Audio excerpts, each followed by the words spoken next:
Seigneur ce matin. Et vraiment, merci Seigneur pour sa présence ce matin. Merci parce qu'il nous fait du bien, parce qu'il nous parle. Parce que le Saint-Esprit, vous savez, il ne va pas à droite, à gauche.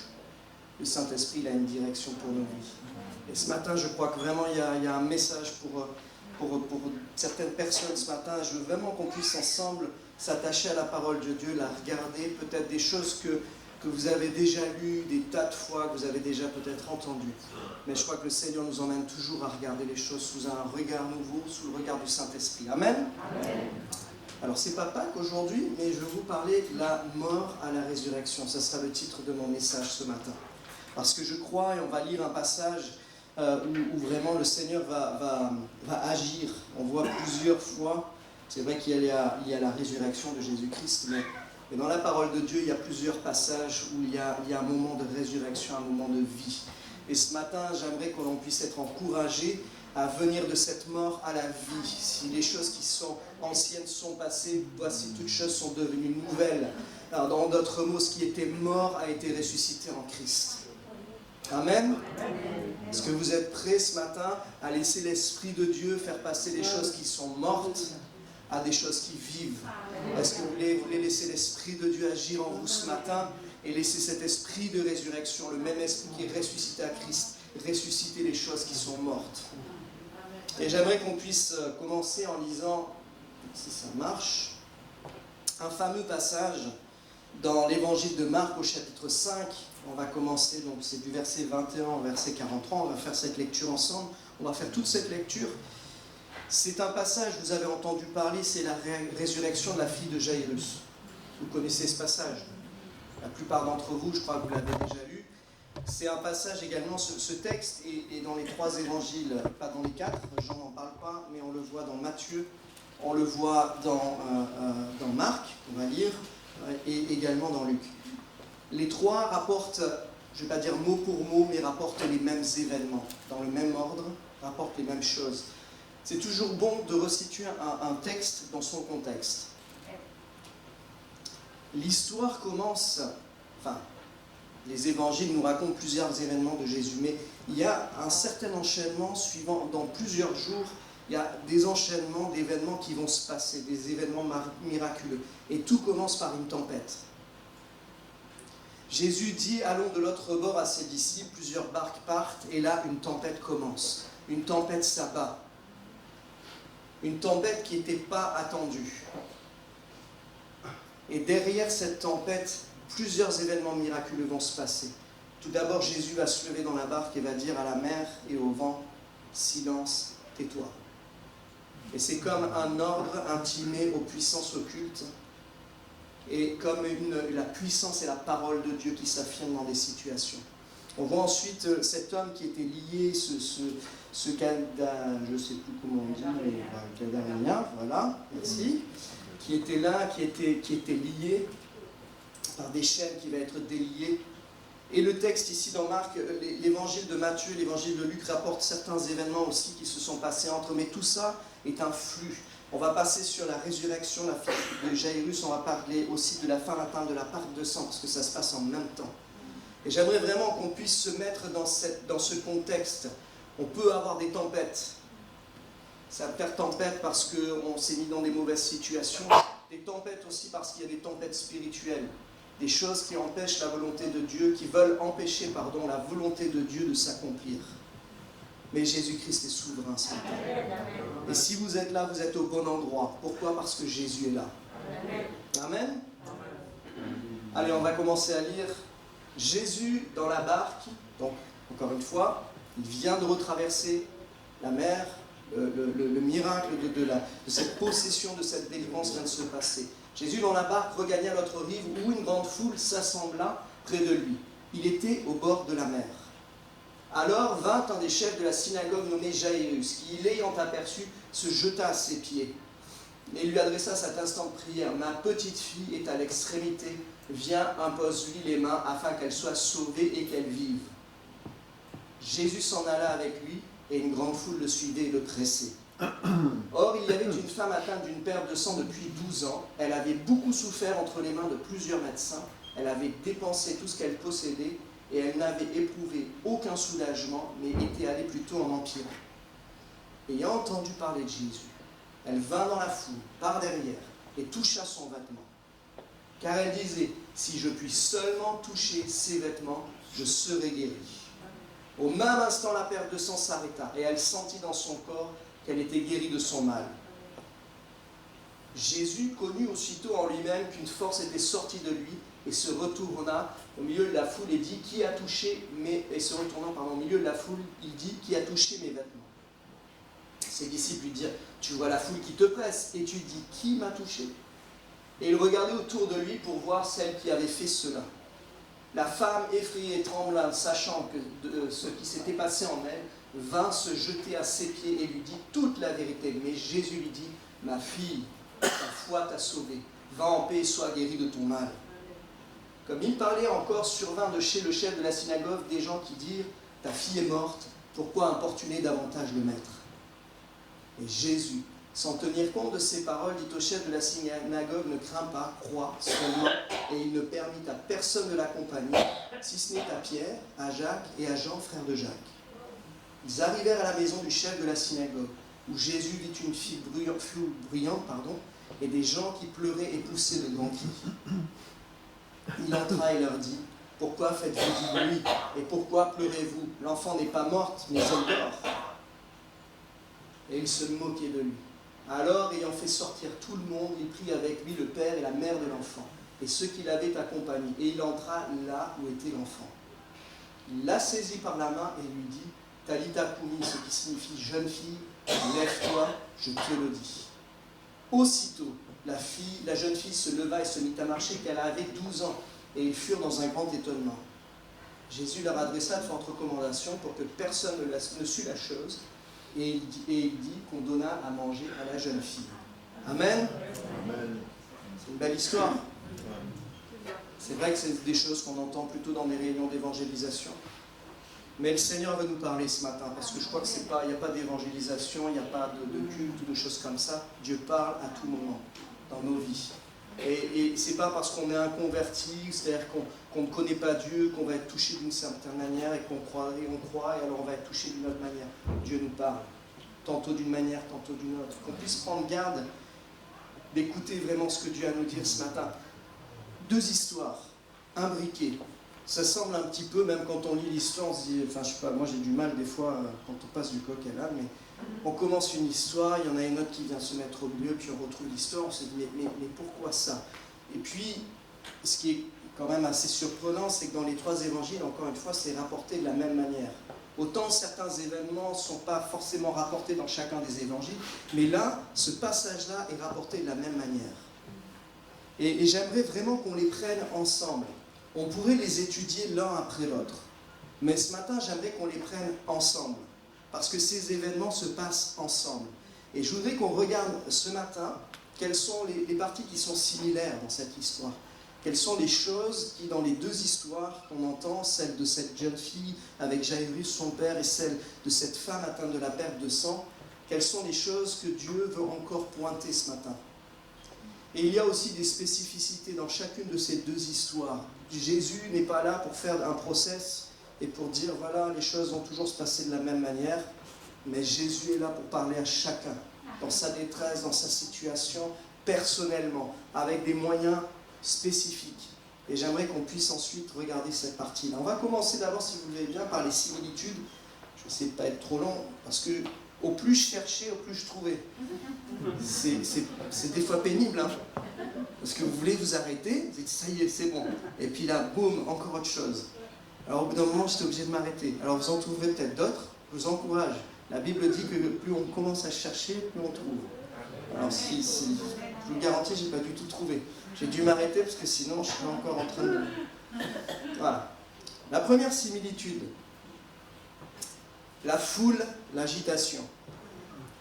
Le texte commence, à peine Jésus pose le pied qu'il y a la foule. Autour de cette femme, il y a la foule. Dans cette maison, là où cette jeune fille est morte, il y a la foule qui est là. La foule, l'agitation. Et c'est vrai qu'on vit dans un monde d'agitation. Je ne vais pas relater les événements qui se passent en ce moment, mais je veux dire, ça s'enchaîne. Jésus est là, présent dans la foule, dans l'agitation. Et peut-être que vous êtes là ce matin présent, dans ce lieu, et qu'autour de vous, il y a une foule, il y a une agitation.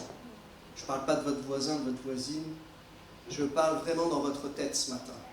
Il y a peut-être des choses, c'est l'agitation. Tellement de pensées, tellement de choses qui viennent vous assaillir, qui viennent vous distraire, qui viennent vous inquiéter. Lorsque Jésus est venu, il y avait la foule et l'agitation. C'est le premier point commun.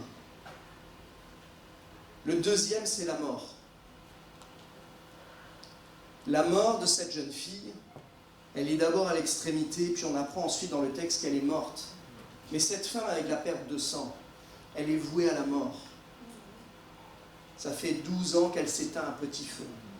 Pour chacune de ses vies, le chemin ou la direction, c'est la mort. C'est la mort physique. C'est la mort sans espérance. C'est la mort certaine. Le troisième point que j'ai vu, donc ça c'est, on commence par un constat plutôt assez sombre, n'est-ce pas? On va dire, voilà, il y a de l'agitation, il y a du désordre, je l'appelais même comme ça. J'ai même pas mentionné le fait qu'il y avait même de la moquerie. Il y avait même des peines simulées, parce qu'il y avait des pleureuses, alors on payait des pleureuses, etc. Donc il y a des tas de choses qui sont on va dire, des faux prétextes. La foule est là parce qu'elle voit en Jésus le Messie, mais le Messie humain, celui qui va renverser les Romains. Les gens sont là dans cette maison parce qu'ils pleurent, mais est-ce qu'ils sont vraiment tristes? Certains peut-être oui, certains peut-être sont juste payés pour ça. Des faux prétextes, un contexte et une odeur de mort. Ça commence pas très bien, quoi. Et pourtant, on voit deux personnages qui arrivent et qui ont de l'audace. Deux personnes qui auraient certainement préféré rester dans l'ombre ce jour-là. Premier, c'est Jairus. Jairus, c'est pas n'importe qui. C'est un des chefs de la synagogue. Ça veut dire que c'est une autorité religieuse, c'est une autorité morale, c'est quelqu'un qui est visible, c'est quelqu'un qui est connu, c'est quelqu'un que les gens regardent vivre, c'est quelqu'un qui sert de référence, de modèle, c'est quelqu'un peut-être sur lesquels les gens portent de l'espoir. Mais c'est aussi quelqu'un qui appartient à une catégorie de personnes qui voient en Jésus-Christ, c'est cité plus loin dans ce passage, comme étant le fils de Belzébuth, comme étant le fils de Satan. Il n'arrive pas à croire que ce que Jésus fait, c'est par Dieu qu'il le fait. Donc il y a tout un tas, quand même, il y a un contexte où être chrétien, ou s'affirmer en tant que tel, c'est compliqué. Donc pour Jairus, venir devant Jésus, c'est pas quelque chose d'évident. C'est pas quelque chose, il vient pas devant une rockstar, il vient pas devant une superstar, devant quelqu'un qui est reconnu et lui demander une faveur. Il vient devant quelqu'un qui crée la polémique au sein de son pays, au sein de sa religion. La deuxième personne qu'on voit, c'est cette femme à la perte de sang. Elle est impure. Avoir une perte de sang, c'est être impur. On n'a pas le droit de s'approcher, on n'a pas le droit d'avoir de vie sociale, on n'a pas le droit de toucher qui que ce soit. Et elle se cache aussi, elle vient par derrière, nous renseigne le texte. Mais les deux viennent avec de l'audace. Parce qu'ils savent que peut-être moralement, ils n'ont pas le droit, ou ils n'ont pas de quoi s'approcher de Christ. Ou ils ont peur. Et ce que j'aime, c'est que Jairus, à un moment donné, peut-être qu'il aurait pu le faire avant, parce que sa fille était à l'extrémité, elle était peut-être malade depuis plusieurs semaines, depuis plusieurs mois. Il aurait peut-être pu venir au pied de Jésus, mais il y a un moment où il décide de le faire.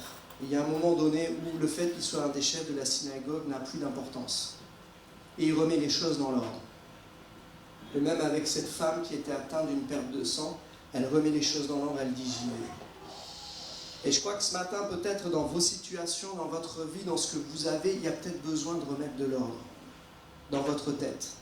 De remettre de l'ordre en se disant, mais tout ça, ce sont des faux prétextes. Toute cette foule autour qui peut-être me regarde, va me juger. Tout ça, c'est un faux prétexte. Et je vous encourage ce matin à avoir l'audace, comme Jairus l'a eu, comme cette femme l'a eu ce matin. Ils ont une attitude de foi. Non seulement Jairus vient, mais il se jette aux pieds de Jésus. Et il croit, il déclare Si tu viens, elle sera guérie. Si tu lui imposes les mains, elle sera guérie. Cette femme vient avec une attitude de foi. Elle dit, si je touche le bord de son vêtement, je serai guérie. Dans les deux attitudes, il n'y a pas, bon, on va tenter, on ne sait jamais. Hein. Ça, on ne l'avait pas essayé, on a tout essayé. On est allé voir des guérisseurs, on est allé voir les professeurs, les médecins. Ça, la femme, elle l'avait certainement fait. Jairus avait peut-être tout tenté aussi. Mais à un moment donné, ils ne disent pas, bon, on va tenter un truc de plus. Ils ont une certitude. Lorsqu'ils viennent dans la présence de Christ, c'est la guérison, c'est la délivrance. Il y a cette attitude de foi, et je vous encourage ce matin à avoir la même attitude de foi. Ne pas vous dire, bon, je vais essayer. Non, je serai guéri ce matin. Amen. Mais il y a quand même un petit truc, c'est bien tout ça, hein. Ils ont cette audace, ils ont cette éthique de foi, mais un petit contrôle quand même, hein, dans les deux. Les deux ont décidé de la manière dont ça devait se passer. Si on regarde Jairus, si je retrouve le verset, il dit, ma petite fille est à l'extrémité, viens, impose-lui les mains afin qu'elle soit sauvée et qu'elle vive. Il dit à Jésus comment il doit faire. La femme, c'est pareil. Elle dit, est-ce que c'est, pardon, hop, je vais y arriver. Si je peux seulement toucher ses vêtements, je serai guérie. Elle avait décidé du modus operandi, comme on dit en latin. Elle avait décidé de comment ça allait se passer. Le même pour cet homme, pour Jairus. Tous les deux avaient leur plan. Mais Jésus les a emmenés sur un lâcher-prise. Si on regarde ce qui s'est passé pour la fille de Jairus, Jésus n'a rien dit. Il lui a pas dit, écoute, t'es gentil, Jairus, je sais ce que j'ai à faire. Il a suivi. Il est parti, il a suivi. Et puis, il a laissé les choses se faire. Il a été encombré par la foule. Il aurait peut-être dit, attendez, il y a une urgence, êtes gentil, vous restez là, je reviens dans 5 minutes, je règle d'abord le problème. Il a laissé faire. Jésus a laissé faire les choses. Jusqu'à arriver à une extrémité qui était encore pire que celle que Jairus pensait. Jusqu'à la mort de sa fille. Jusqu'au moment où, à un moment donné, il n'y avait plus d'autre chose que de laisser Jésus agir. Et si vous regardez bien, Jésus n'a pas procédé comme Jairus lui a demandé de le faire. Il ne lui a pas imposé les mains. Si vous lisez le texte, il lui a pris la main. Il n'a pas fait comme Jairus voulait que ça se passe. Il a fait différemment. Pas dans l'état que Jairus attendait, pas de la manière dont Jairus attendait. Cette femme à la perte de sang, son projet et son programme, c'était le suivant. Je viens, je touche le vêtement, je suis guéri, je m'en vais. J'ai laissé, a laissé faire.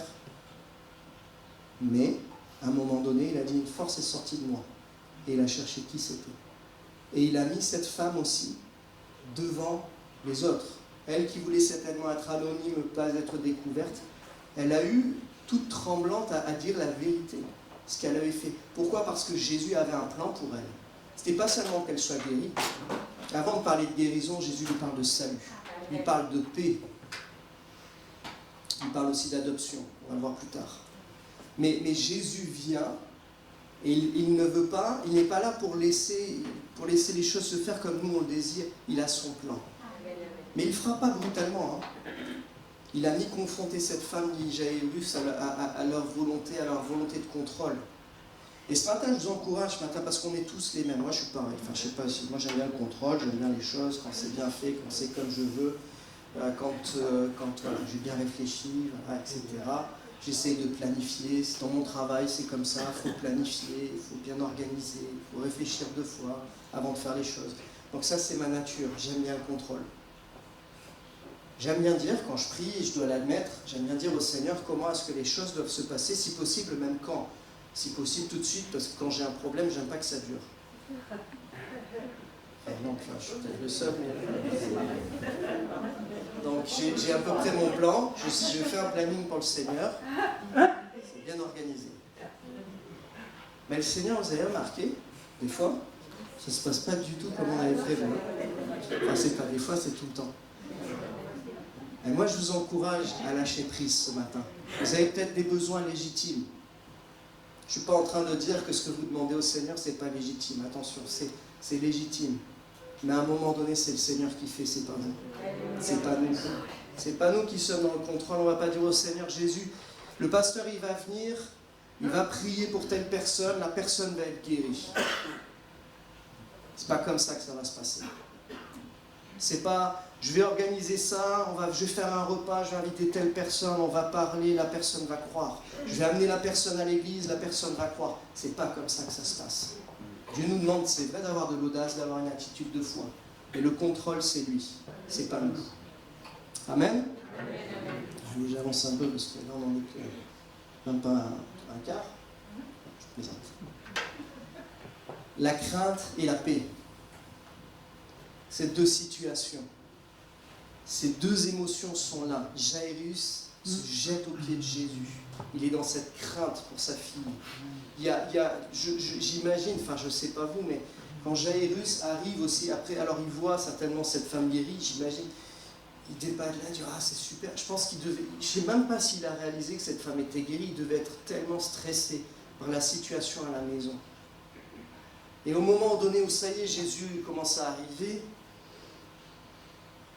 quelqu'un vient lui dire non mais importune pas le maître, ta fille est morte, ça ne sert plus à rien. On lit ces textes, enfin moi j'aime bien, il y a des fois c'est vrai qu'on lit la Bible, on la lit comme un livre. Mais je pense que Dieu nous demande aussi, l'Esprit de Dieu nous demande de nous identifier à ce qui se passe. Est-ce qu'on peut se mettre 2 minutes à la place de Jairus? 2 minutes. Vous avez votre enfant est en train de mourir.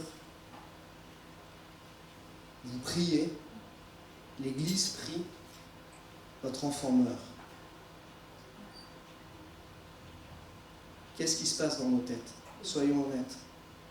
C'est la fin. Jésus dit une chose, il dit ne crains point, crois seulement. Il y a des situations dans nos vies qui sont désespérées. Le Seigneur des fois laisse aller les situations jusqu'à un point qui est pour nous un point de non-retour. Mais Jésus dit ne crains point, crois seulement. De la crainte, il emmène la paix. La même chose pour cette femme. Alors qu'il était là, il dit qu'il m'a touché. La Bible nous dit qu'elle était toute tremblante. Elle craignait, elle savait ce que ça voulait dire. On va revenir là-dessus, mais cette femme était impure, elle n'avait pas le droit de toucher des gens. Certes, elle a été guérie, mais là, d'un seul coup, il va falloir qu'elle explique ce qu'elle a fait. La loi la condamne pour ce qu'elle a fait. Elle est toute tremblante. Mais Jésus lui dit, ma fille, ta foi sauvée, va en paix. Là où il y a la crainte, le Seigneur met la paix. Que ce matin, là encore, quelle que soit votre situation, quelle que soit la difficulté dans laquelle vous êtes, le Seigneur, vous puissiez entendre la voix du Seigneur qui dit, va en paix ce matin, ou ne crains point. Amen. Il y avait tellement de choses à dire, je suis obligé de passer. Certaines sont des évidences, mais je crois qu'elles nous enseignent. Dans ce texte, on parle de femmes, d'accord ? Le point commun de ces deux textes sont des femmes. Je ne dis pas que ce que je dis ce matin s'adresse seulement à des femmes, ça s'adresse à des hommes également. Parce que Jairus, c'est aussi un acteur. Et je crois, le Seigneur a mis un cœur sur mon cœur lorsque je préparais cette prédication. Il y a des femmes qui, ce matin, ont besoin d'entendre certaines choses qui viennent de Dieu. Et dans ce texte, ce sont deux femmes dont on parle. Les femmes n'étaient pas forcément considérées. Jésus les met en valeur ici. Une de ces femmes, la femme à la perte de sang, est une femme seule. Il n'y a pas de famille avec elle, il n'y a rien. De son statut impur, elle n'a pas le droit d'avoir de relation avec les autres, elle est seule. La fille de Jairus est une fille unique. Ce n'est pas dit dans ce texte-là, c'est dit, je crois, dans Luc, dans Matthieu, enfin des deux autres. Il dit que c'est ma fille unique.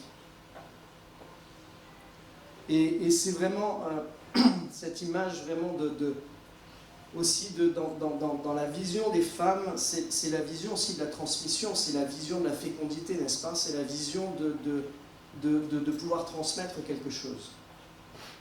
Cette femme qui avait une perte de sang, je pense que par sa maladie, ne pouvait plus avoir d'enfant, ne pouvait pas en avoir. Cette jeune fille avait 12 ans, c'était une fille unique. Je ne pense pas qu'elle était encore en âge d'être mariée. Et pour Jaïrus, c'était la fin de l'histoire, c'est sa fille unique. C'est la fin de sa lignée, c'est la fin de l'espoir. C'est la fin de cet ordre, multipliez-vous, croissez, multipliez-vous.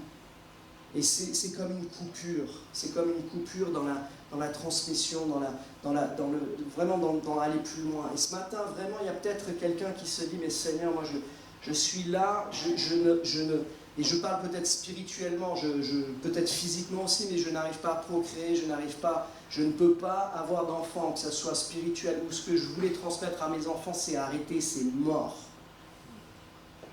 C'est mort. Ma fille unique est morte. Je crois que ce matin, le Seigneur veut mettre de la vie là où il y a de la mort. Que ça soit dans une situation, même quelqu'un qui peut-être physiquement ne peut pas avoir d'enfant, le Seigneur peut te délivrer tout de suite maintenant. Mais si spirituellement cela vous concerne dans votre famille, dans votre situation, Dieu vous parle également. Parce que Dieu ne permettra pas qu'il y ait vraiment cette sentence de mort là, de ne pas pouvoir aller plus loin spirituellement dans votre famille. Et je voulais vraiment insister là-dessus parce que je crois que ce texte vraiment, et on peut certainement bien plus creuser que ça à cet endroit-là, mais il y a vraiment cette image, la femme, la fille, il y a cette notion aussi, je vais revenir après, mais je vais le mettre maintenant, la partie ma fille. Et Jésus appelle la femme, cette femme, il lui dit ma fille. Pour Jaïrus, c'est sa fille. Il y a la notion aussi de l'image de l'épouse, l'image de la femme qui est l'image d'Israël. Et cette image aussi vraiment de Jésus qui est là pour ramener la vie là où il y a la mort. Je continue. 12 ans. Une durée, un symbole. Une durée, 12 ans, ça peut paraître court, ça peut paraître long.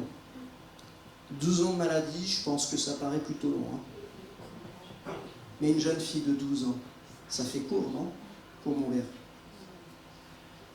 Et c'est vrai que des fois, on voit des chiffres, on voit des années, et c'est vrai que on peut se dire, voilà, c'est court, c'est long, on peut être dans certaines situations, se dire, voilà, cette jeune fille à 12 ans, elle va mourir, elle ne mérite pas ça.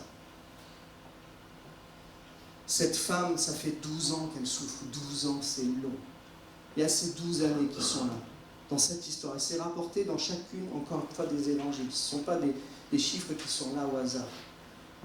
Je n'ai pas suffisamment de connaissances pour creuser sur le chiffre 12. Mathieu, tu pourrais certainement bien plus m'aider, mais il y a des symboliques dans les chiffres. 12, de ce que j'ai compris, c'était le signe de l'élection. C'est parce que 12 tribus, 12 apôtres, je crois, si je ne me trompe pas, de ce que j'ai pu voir, il y a 12 portes aussi dans la Nouvelle Jérusalem. Ce signe de 12, ce symbole, c'est la notion d'élection. Dieu nous a choisis. Dieu avait choisi ces deux femmes. Différentes situations, différents contextes, mais il y a l'élection de Jésus-Christ sur nos vies. Ce n'est pas par hasard qu'elles ont croisé le chemin de Jésus. Et ce matin, vous êtes élus. Quand je dis élus, ce n'est pas une notion d'élite, ce n'est pas une notion de toute façon on est prédéterminé, donc on n'a pas le choix, il faut croire en Jésus, ou voilà, ça s'impose à nous ou pas, c'est pas de ça. Jésus a donné sa vie pour chaque habitant de la terre. Chaque personne dans le passé, dans le futur, Jésus-Christ est mort pour cette personne. Chacun a cette élection. Et il est venu pour acheter nos vies ce matin. Je voulais parler aussi dans ce texte de l'omniscience de Jésus. C'est un point aussi important qui est rapporté. Et ça va aussi avec cette notion, tout à l'heure je disais un petit peu de contrôle. C'est assez marrant parce que ce contrôle et cette foule, vous avez deux situations, mais c'est deux types, entre guillemets, de personnes qui vont réagir. Dans la notion de la fille de Jaïrus, lorsque Jésus dit elle n'est pas morte, elle dort. Ce qu'il dira d'ailleurs, il dira la même chose de Lazare. C'est pas qu'elle dormait, c'est pas qu'elle était dans un coma. Alors vous pouvez lire des fois des commentaires, on peut lire un peu tout et n'importe quoi sur la Bible, mais certains vont dire non, mais c'est pas vraiment une résurrection, elle était peut-être dans un coma, etc. Donc, lorsqu'il parle de Lazare, il dit Lazare dort. Lazare, ça faisait 3 jours qu'il était dans le tombeau. Je ne pense pas qu'il était dans un coma ou qu'il dormait physiquement. Il y a une notion spirituelle. Donc quand Jésus dit « elle n'est pas morte, elle dort », les gens vont se moquer d'elle, de lui parler. La même chose quand Jésus dit « qui m'a touché ?» Enfin Jésus là, non mais tu rigoles quoi? Qui t'a touché? Il y en a partout. Jésus-Christ est omniscient, il sait toutes choses. Il savait qu'une force l'avait quitté. Il savait que cette jeune fille était appelée à ressusciter. Et ce que je veux vous déclarer ce matin, ce que je veux dire au travers de ça, c'est que Jésus sait exactement les situations. Peut-être que les gens peuvent se moquer, peut-être que les gens peuvent dire « mais enfin, comment est-ce que c'est possible ?» Mais Jésus sait exactement les choses. Il est omniscient, il sait tout. Il savait qu'une force l'avait quitté, il savait que quelqu'un l'avait touché. Pas touché juste, voilà, la main était passée, quoi que ce soit, mais touché intentionnellement en recherchant quelque chose. Pour cette jeune fille, il savait qu'elle n'était pas morte, dans le sens où spirituellement, il allait la ressusciter. Et je crois vraiment qu'encore, on a besoin de faire confiance à Jésus dans nos situations. Jésus sait, il sait toutes choses. Ce n'est pas votre famille, ce n'est pas votre mari, votre épouse, vos enfants, vos parents, ce ne sont pas vos amis, ce ne sont pas vos conseillers psychologiques, ce ne sont pas vos psychiatres, ce ne sont pas ces gens-là qui savent, c'est Jésus qui sait. Et Jésus sait exactement, dans les situations, il sait exactement quel est le problème. C'est pour ça qu'il faut venir vers Jésus. Amen. Jésus vient changer l'impureté. Il n'hésite pas. Cette femme est venue toucher Jésus encore une fois.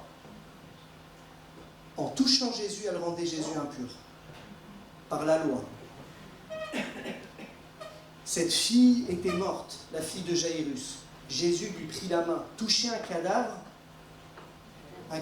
c'est impur. Jésus est venu porter notre impureté. Il est venu amener la pureté là où il y avait l'impureté. Et dans ces deux histoires, à chaque fois, je veux dire, la mort n'a pas de prise sur Jésus-Christ. Le péché n'a pas de prise sur Jésus-Christ. Et parce qu'il a le même esprit qui a ressuscité Christ habite en nous, l'impureté, Dieu la prend et la change en pureté si on le laisse nous toucher ce matin. Et si dans vos vies il y a de l'impureté ce matin, il y a des choses impures, des choses mortes, comme ce sang qui coulait, qui était signe de cette impureté pour cette femme, comme cette mort physique, Jésus-Christ vient et vous touche ce matin. Et là où il y a la mort, il met la vie. Amen. J'ai presque fini sur les similitudes. J'en ai moins, je vous promets, sur les différences. La filiation, je reviens là-dessus, j'en ai parlé tout à l'heure, ma fille. Et j'aime cette image. Jésus-Christ, il ne lui dit pas ma sœur, etc. Il lui dit ma fille. Et c'est marrant quand même que ça vient dans ce passage où il y a la fille de Jairus, où il dit jeune fille. Il y a cette notion vraiment de filiation. Jésus-Christ n'est pas juste là, aujourd'hui, pour répondre à votre problème et pour le changer. Il n'est pas là juste pour prendre votre impureté et la changer en pureté. Il n'est pas là pour prendre votre maladie, pour prendre votre mort. Il est là pour la filiation. Il est là pour la réconciliation. Tout ce qui s'est passé est important, c'est vrai. Mais la conclusion, c'est la filiation avec Christ, avec Dieu. Dieu a fait de nous des enfants de Dieu. Par le sacrifice de Jésus-Christ. Il nous a appelés enfants de Dieu. Jésus t'appelle ce matin ma fille. Il t'appelle mon fils. Parce que ce qu'il veut, au-delà de guérir, de régler ton problème, de changer ton problème, ce matin, ce qu'il veut, c'est t'appeler mon fils, ma fille ce matin. C'est bâtir cette relation avec toi. Et la dernière similitude, La guérison, la vie, ça apparaît aussitôt dans les deux textes. La notion de aussitôt, le mot aussitôt est utilisé. Et ce que je voudrais vous partager ce matin, c'est que ce que je suis en train de vous dire, c'est pas pour dans une semaine, pour dans un mois, c'est aussitôt. C'est-à-dire maintenant. Si vous croyez que Dieu peut changer les choses, si vous faites cette attitude de foi, comme l'a fait ce papa, comme l'a fait cette femme, si vous avez cette attitude de foi, aussitôt, aussitôt, au moment où Dieu parle, où Jésus parle dans votre situation, aussitôt la chose change. Il n'y aura pas juste un progrès, aussitôt. Amen. Allez, je vais aller un petit peu plus rapidement, mais je voulais mentionner 3 spécificités ce matin, dans chacun des textes, que j'ai trouvé assez intéressantes et je voulais les partager avec vous. Et on va passer à la conclusion et prier ensemble, mais rapidement, je voudrais d'abord parler du bord du vêtement. Alors, encore une fois, il faut regarder les 3 textes parce que chacun a des petites nuances ou des petites précisions qu'il n'y a pas dans chacun des textes. Dans le texte qu'on vient de lire, Marc parle de toucher le vêtement, mais Luc est plus précis en parlant du bord du vêtement. J'aimerais juste partager avec vous ce passage dans Nombre, au chapitre 37, au verset 40. L'Éternel dit à Moïse, « Parle aux enfants d'Israël et dis-leur qu'ils se fassent de génération en génération une frange au bord de leurs vêtements, et qu'ils mettent un cordon bleu sur cette frange du bord de leurs vêtements. Quand vous aurez cette frange, vous la regarderez, et vous vous souviendrez tous les commandements de l'Éternel, pour les mettre en pratique. Et vous ne suivrez pas les désirs de vos cœurs et de vos yeux, pour vous laisser entraîner à l'infidélité. Vous vous souviendrez ainsi de mes commandements, vous les mettrez en pratique, et vous serez saints pour votre Dieu. » Amen. Amen.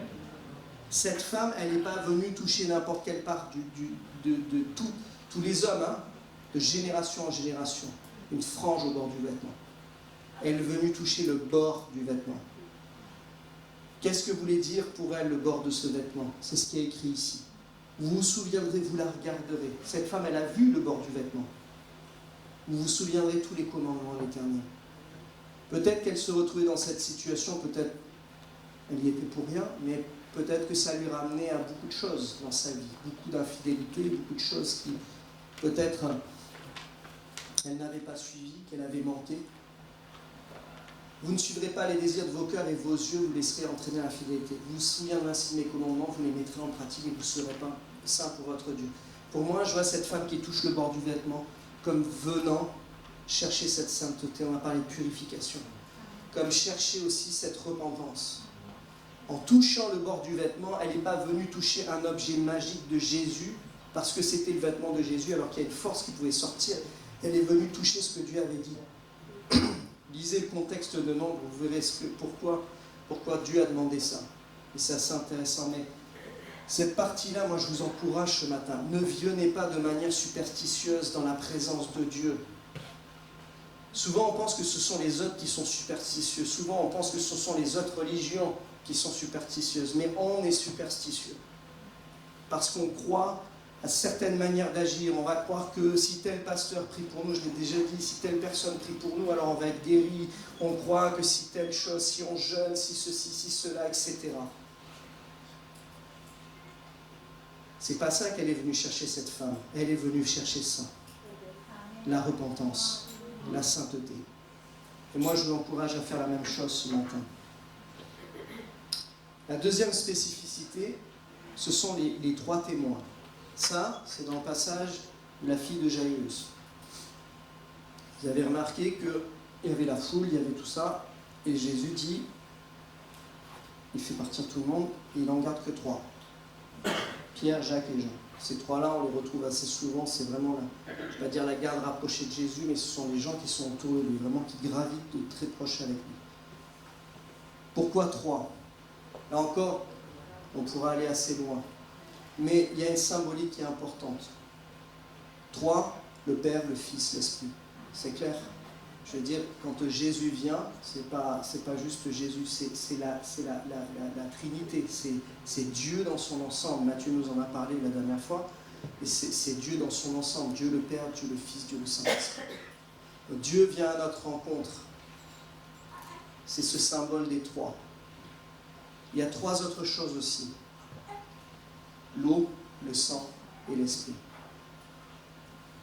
Ces trois témoins sont là pour nous donner cette résurrection. Et je crois que ce matin encore, nous avons besoin d'avoir ces trois éléments dans nos vies.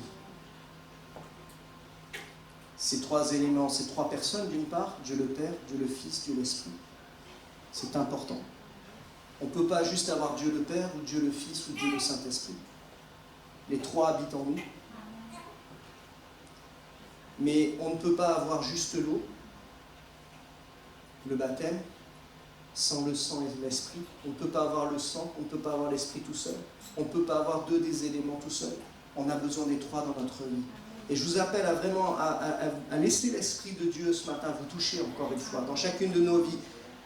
Est-ce que nous manquons quelque chose ce matin? J'ai connu des gens qui vraiment avaient un cœur pour Dieu, mais qui ne voulaient pas se faire baptiser. Parce qu'ils avaient été baptisés enfants, donc pour eux c'était comme ça, c'était bon, ça suffisait. Jésus a donné un ordre. On ne peut pas laisser l'eau de côté, cette eau de l'obéissance. On ne peut pas laisser le sang, on ne peut pas dire, bon, c'est un peu trop sanglant cette histoire de la croix, etc. Et ça, pour moi, l'image du sang, c'est on ne peut pas être ces chrétiens qui ferment les yeux, qui sont dans le compromis. On ne peut pas renier le sang de Jésus-Christ. Et enfin, on ne peut pas renier l'Esprit de Christ. Si vous n'avez que l'eau et le sang dans votre vie, criez à Dieu d'avoir l'Esprit de Dieu également. Les trois témoins.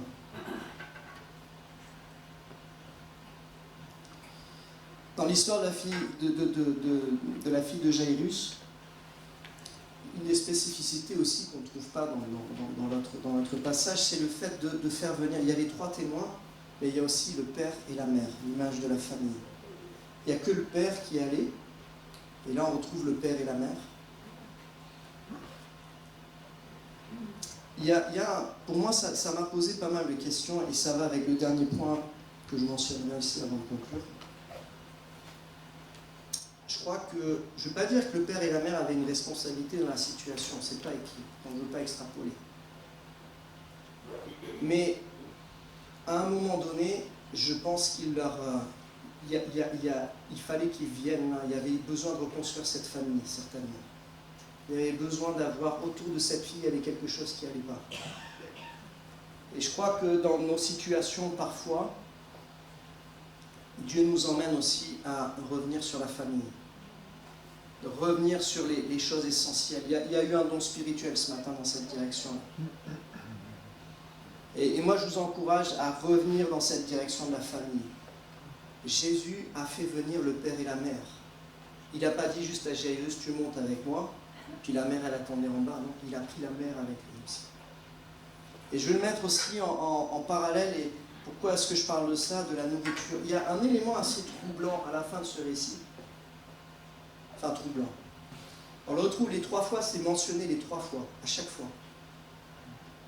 Jésus demande qu'on donnât à manger à la jeune fille. Bon, ok, peut-être elle n'avait pas mangé depuis longtemps, mais enfin, pourquoi Jésus est obligé de demander à ce qu'on donnât à manger à la jeune fille? Encore une fois, c'est un élément qui est tracé dans les trois évangiles. Enfin, je veux dire, quand il y a d'autres guérisons, je veux dire, quand Lazare était ressuscité, ça faisait 3 jours qu'il était dans le tombeau, vous n'entendez pas Jésus dire à Marthe et à Marie, bon, donnez-lui à manger.